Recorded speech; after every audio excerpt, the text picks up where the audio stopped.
तेनालीराम की कहानी।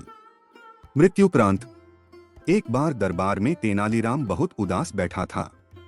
इस पर राजा कृष्णदेव राय का ध्यान गया तो उन्होंने पूछा, तेनाली, आज इतने उदास क्यों हो? क्या बात है? तेनालीराम धीरे से उठा और बोला, जी महाराज, आज मेरा मन बहुत उदास है। मुझे कल एक ज्योतिषी ने बताया कि मैं 2 माह के भीतर मर जाऊंगा। मुझे मरने से डर नहीं लगता। मुझे तो यह चिंता खाए जा रही है कि मेरे मरने के बाद मेरे परिवार का क्या होगा, उनका लालन पालन कौन करेगा। तेनालीराम की यह बात सुनकर महाराज ने उसे आश्वासन दिया, तेनाली, तुम चिंता छोड़ दो, तुम सदा से हमारे वफादार रहे हो तो तुम्हारे परिवार की देखभाल करना हमारा कर्तव्य है।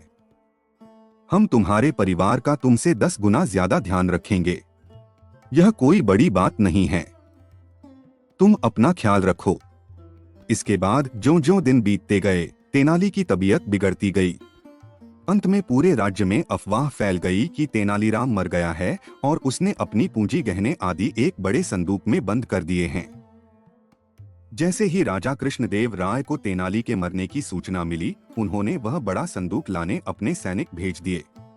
उन्हें यकीन था कि संदूक में से एक बड़ा खजाना निकलेगा। संदूक आते ही महाराज ने हाथ मलते हुए उसे खोलने का आदेश दिया। जैसे ही संदूक खुला, सबने देखा तेनालीराम बैठा था। तुम यहाँ क्या कर रहे हो तेनाली? राजा कृष्णदेव राय जोर से चिल्लाए। तुम तो मर चुके थे। तेनालीराम बिना लागल पेट के बोला, महाराज, आपके भरोसे मैं कैसे मरता? आपने तो मेरे परिवार का भरण पोषण करने का वादा भी नहीं निभाया।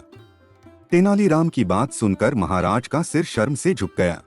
अन्य शानदार कहानियों के लिए चैनल को सब्सक्राइब करें, कृपया लाइक करें और कमेंट करें आपको कहानी कैसी लगी।